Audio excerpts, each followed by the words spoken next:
E aí, pessoal, então vamos dar continuidade aqui. A gente vinha falando sobre trabalho, sobre energia. A gente vai continuar nessa linha, tá?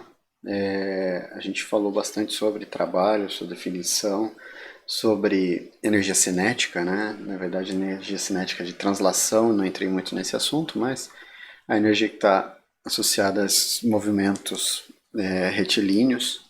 Agora a gente vai falar de um outro tipo de energia que é bastante importante na mecânica, que é a energia potencial.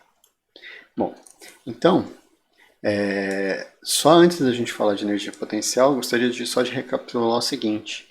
A gente falou bastante da energia cinética e que o trabalho ele está associado à troca de energia.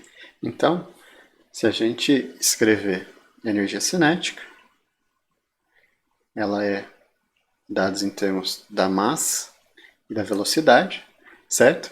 Então eu posso ter um sistema que num certo estágio do percurso, né? Então vamos colocar de novo Nossa Senhora correndo aqui, esteja se movendo com uma dada velocidade, chama assim um V0, e num outro estágio do percurso, por exemplo, essa velocidade mudou, né? Ela continua se movendo, mas agora com uma velocidade V1, tá? Para que, por exemplo, se V1 for maior do que V0, em módulo, tá? V0 significa que ela precisou ganhar energia. Então, ela provavelmente realizou trabalho muscular, né? Nesse caso, força muscular, para ganhar velocidade. Ou então, se V1 for menor do que V0, significa que ela perdeu energia. E tanto ganhar quanto perder energia está associado então com o trabalho. Então é comum a gente encontrar que o trabalho ele vai ser dado pela variação da energia cinética, tá? Em outros termos, energia cinética final menos energia cinética inicial, tá? Então é importante a gente ter isso como base, que a mudança da energia, eu acho que eu até falei disso no vídeo passado, está associado então aí com a realização de trabalho, beleza? Bom, mas a gente tem um outro tipo de energia que é uma energia que está associada com as configurações, certo? Que um sistema pode ter. E essas configurações, no caso da configuração, ela dá origem a essa energia potencial. Então, a gente pode pensar na energia potencial como sendo uma energia armazenada ou armazenável, tá? Certo? Porque se eu liberar esse sistema, ele tende a liberar essa energia. Então, por exemplo, suponha que eu tenho um sistema, tá, na Terra, por exemplo, o nosso querido passarinho aqui, certo? E aí, a gente já falou disso, né?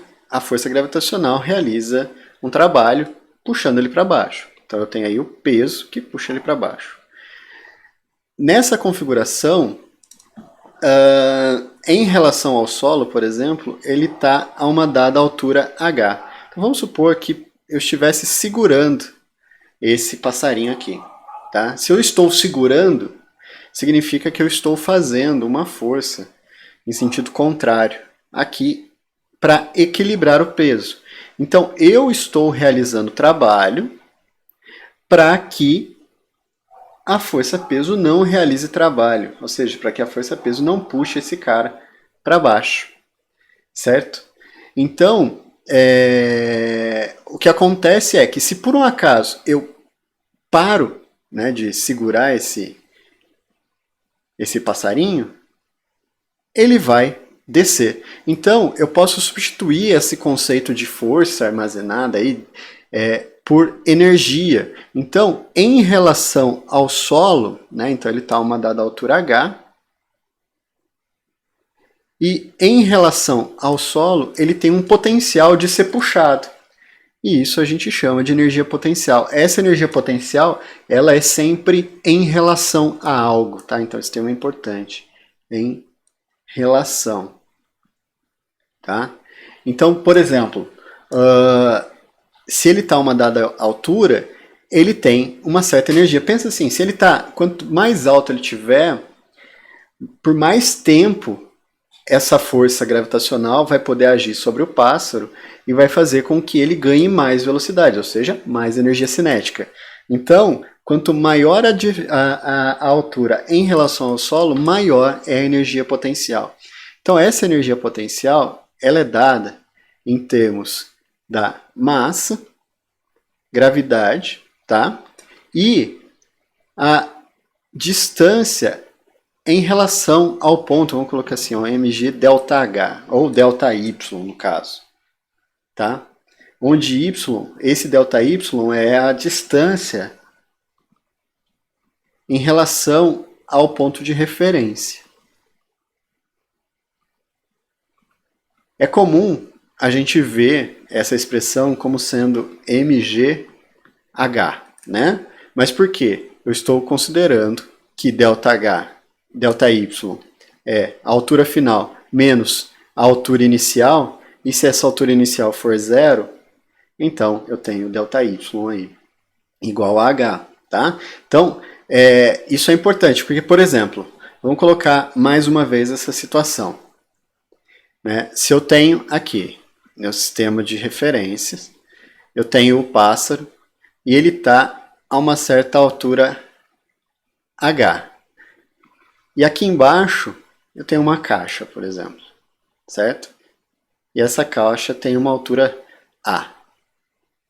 Beleza? Então, qual é a energia potencial gravitacional?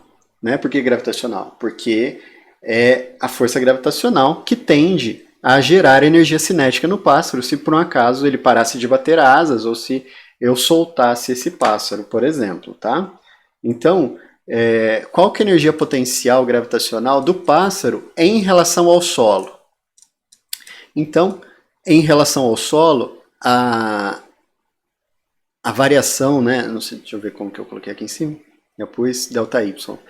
A variação de altura com relação ao solo vai ser H menos a altura do solo. Zero. Então é o próprio H. Então, a energia potencial gravitacional, energia potencial, costumo usar a letra U para energias potenciais, tá? Eu não sei como é que eu pus aqui em cima eu pus EP, então vou manter o EP. EP, de energia potencial, vai ser mgh, em relação ao solo, tá? Agora, e em relação à mesa? Então eu preciso saber qual é a altura do pássaro em relação à mesa, tá? Então quanto que vale essa altura? Bom, se ele está a uma altura H e o topo da mesa está A, então o ΔY nesse caso aqui vai ser H menos A. Então EP em relação, vou pôr um linha aqui, que é em relação à mesa, vai ser mg ΔY, nesse caso ΔY é H menos A, tá? Então, em relação à mesa. Então, as energias potenciais, elas são em relação a algo, certo? Então, eu também, nesse caso, note que a força gravitacional, ela tende a realizar trabalho, né? Então, esse sistema está realizando, ele está sob a ação da força gravitacional, certo? Então, eu posso associar uma variação. Toda vez que quanto mais esse cara sobe, maior vai ser o trabalho que a força gravitacional vai estar realizando. Porque lembra, trabalho a força vezes esse deslocamento, quanto maior for esse deslocamento, maior é essa energia. Então, costume a gente colocar que a variação da energia potencial vai ser menos o trabalho realizado aí pela força peso, tá? Certo? Então esse menos, desculpe, é porque justamente quanto mais você sobe, mais energia você precisa, né? Então a gente costuma colocar esse sinal com essa relação entre energia potencial e o trabalho mecânico, certo? Então a gente pode pensar o seguinte: quanto mais eu subo em relação ao solo, mais eu estou armazenando energia potencial. E aí, se não houver perdas, eu posso pensar o seguinte: caso não haja perdas,